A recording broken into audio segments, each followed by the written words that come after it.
যারা ভিভো লাভার তাদের জন্য কিন্তু একটা দারুণ সুখবর এসে গেছে, কারণ Vivo V70, Vivo V70 light এই দুটোই কিন্তু ইন্ডিয়ান মার্কেটে লঞ্চ হতে চলেছে এবং দুর্দান্ত স্পেসিফিকেশন নিয়ে, যেখানে তোমরা 6500 মিলি অ্যাম্পিয়ারের একটা ব্যাটারি পাচ্ছ, সঙ্গে স্ন্যাপড্রাগন 7 Gen S এর একটা প্রসেসর পাচ্ছ, সঙ্গে IP69 এর রেটিং পাচ্ছ, 50 মেগাপিক্সেলের একটা জিজ লেন্স দিয়ে OIS স্টেবিলিটি পাচ্ছ, সঙ্গে তোমরা এখানে দারুণ একটা লুকিংস এবং একটা প্রিমিয়াম ফিল পাচ্ছ। এই সব কিছু নিয়ে এই ফোনটা লঞ্চ হতে চলেছে ইন্ডিয়ান মার্কেটে খুব তাড়াতাড়ি। সেই ফোনের ডিটেল স্পেসিফিকেশন নিয়ে তোমাদের কাছে হাজির হয়েছি। আশা করি ভিডিওটা ভালো লাগবে, কারণ এই ফোনটা কিন্তু বেস্ট চয়েস বা বেস্ট অপশন হতে পারে তোমাদের জন্য, যারা এই ফোনটাকে নিয়ে যারা পারফরমেন্স চাইছো, যারা লুকিংস চাইছো, যারা ক্যামেরা চাইছো, ওভারঅল একটা এক্সপিরিয়েন্স দুর্দান্ত হতে চলেছে। সেই ফোনের ডিটেল স্পেসিফিকেশন তোমাদের সঙ্গে শেয়ার করবে এই ভিডিওতে। আশা করি ভিডিও ভালো লাগবে। ভালো লাগলে লাইক, শেয়ার, কমেন্ট করতে ভুলো না, এবং আগামী দিনে আমার চ্যানেলের ভিডিওগুলো পাওয়ার জন্য অবশ্যই চ্যানেলটিকে সাবস্ক্রাইব করে দেবো। চলো ডিটেল স্পেসিফিকেশনের দিকে এবার আসা যাক, যেটা মেন উদ্দেশ্য এই ভিডিওটা। যারা আন্ডার 15,000 ক্যামেরা এবং পারফরমেন্স দুটোই আছে এরকম ফোন খুঁজছো, তাদের জন্য দুটো ফোনের সাজেশন আমি ডিসক্রিপশন বক্সে দিয়ে দিলাম, সেখান থেকে লিঙ্কে গিয়ে তোমরা পারচেস করতে পারো। প্রথমে বলি ডিজাইন অ্যান্ড বিল্ড কোয়ালিটি। দেখো, ডিজাইন অ্যান্ড বিল্ড, একটা বক্সি তোমরা এখানে ফ্রেম পাচ্ছ, অ্যালুমিনিয়াম অ্যালয় ফ্রেম পাচ্ছ, যেটা কিন্তু ফোনটাকে ডিউরেবল বানায়। সঙ্গে IP69, 68 এর রেটিং পেয়ে যাচ্ছ। সঙ্গে যেটা তোমরা পাচ্ছ এখানে গ্লাস ফ্রন্ট, গ্লাস ব্যাক দুটোই কিন্তু তোমরা এখানে পাচ্ছ, এবং দুর্দান্ত প্রিমিয়াম একটা ফিলস, লুকিংস তোমাদের এই ফোনটা কিন্তু প্রোভাইড করবে, এবং হাতে একটা দুর্দান্ত গ্রিপিং এক্সপিরিয়েন্স তোমাদের কিন্তু দিচ্ছে। ডিসপ্লে সেকশনের দিকে দেখে রেখে একটু 6.59 ইঞ্চেসের একটা অ্যামোলেড ডিসপ্লে তোমরা এখানে পাচ্ছ, 120 হার্জের রিফ্রেশ রেটের সঙ্গে পাচ্ছ, HDR10 এর সাপোর্ট পাচ্ছ, মানে নেটফ্লিক্স, ইউটিউবে একদম হাই রেজলিউশন পর্যন্ত তোমরা ভিডিও কিন্তু ভালোভাবে দেখতে পাচ্ছ। সঙ্গে পিক ব্রাইটনেস সেটা হচ্ছে 5000 নিটসের একটা পিক ব্রাইটনেস, মানে যে ব্রাইটনেসে তোমরা আউটডোরে যদি এই ফোন দিয়ে ভিডিও রেকর্ডিং করো, শ্যুট করো, সেক্ষেত্রে কিন্তু দুর্দান্ত এক্সপিরিয়েন্স পাবে, কারণ ভিডিও তোমরা দারুণভাবে স্ক্রিনে দেখতে পাবে। ফোনটা আউটডোরে চালাতে কিন্তু কোনো রকম সমস্যা নেই।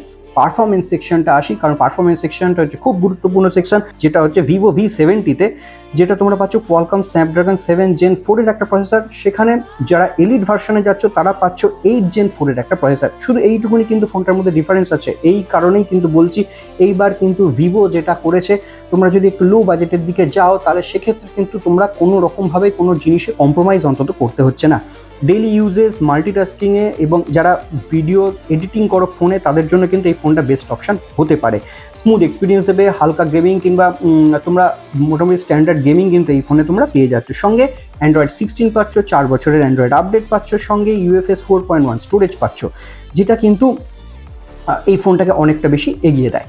এরপরে ক্যামেরা সেকশনের দিকে দেখি, এখানে ক্যামেরায় একটা হালকা বাম্প তোমরা দেখতে পাবে। সঙ্গে এখানে ট্রিপল ক্যামেরা সেটআপ তোমরা দেখতে পাচ্ছ, 50 মেগাপিক্সেলের OIS জিজ লেন্সের তোমরা ক্যামেরা পাচ্ছ, সঙ্গে 8 মেগাপিক্সেলের আলট্রাওয়াইড এবং 50 মেগাপিক্সেলের আরও একটা পেরিস্কোপ লেন্স তোমরা কিন্তু এখানে দেখতে পাচ্ছ, যেটা ওভারঅল কিন্তু ক্যামেরা সেকশনটাকে কিন্তু যথেষ্ট স্ট্রং বানায়। আর 50 মেগাপিক্সেল যারা সেলফি শুটার রয়েছে, তারা 50 মেগাপিক্সেলের একটা সেলফি ক্যামেরা পাচ্ছ, সঙ্গে 4K 60 FPS পর্যন্ত তোমরা ফ্রন্ট এবং রেয়ার দুটো ক্যামেরাতেই কিন্তু ভিডিও রেকর্ডিং করতে পারছো, মানে ব্লগিং পারপাসে এই ফোনটা কিন্তু দারুণভাবে ইউজ করা যাবে। এরপরে আসে এই ফোনটাকে চালানোর জন্য যে ব্যাটারি সেকশনটা রয়েছে, ব্যাটারি সেকশনটা দেখো বক্সি ফ্রেম রয়েছে, ফোনটা থিকনেস পাতলা, তবুও কিন্তু পাওয়ারে কোনো কম্প্রোমাইজ হয়নি। 6500 মিলি অ্যাম্পিয়ারের একটা ব্যাটারি পাচ্ছ, 90 ওয়াটের ফাস্ট চার্জিংয়ের সঙ্গে পাচ্ছ। আর ওভারঅল যদি দেখা যায় 2026 সালে যখন ফোনের দামগুলো হুড়ুড় করে বাড়ছে, সেখানে কিন্তু এখানে কিছুটা কস্ট কাটিং করলেও এখানে কিন্তু কোনো জায়গা থেকে কোনো কম্প্রোমাইজ করা হয়নি। তাই বেস্ট অপশান, বেস্ট চয়েস অবশ্যই তোমাদের এই ফোনটা হতে পারে।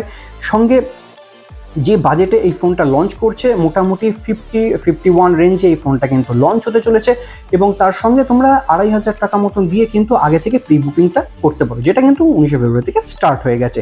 এবার তোমাদের কি মনে হয় এই ফোনটা তোমাদের জন্য কতটা পারফেক্ট, কিংবা এই ফোনের কোন ফিচার্সটা তোমাদের ভালো লাগলো এবং ফোনটাকে ওভারঅল তোমাদের কেমন লাগলো সেটা অবশ্যই কমেন্ট করে জানিও, এবং এই ফোনের সঙ্গে কোন ফোনের কম্পারিজন ভিডিও তোমরা চাইছো সেটা অবশ্যই কমেন্ট করে জানিও। চলো দেখা হচ্ছে পরের ভিডিওতে, বাই বাই।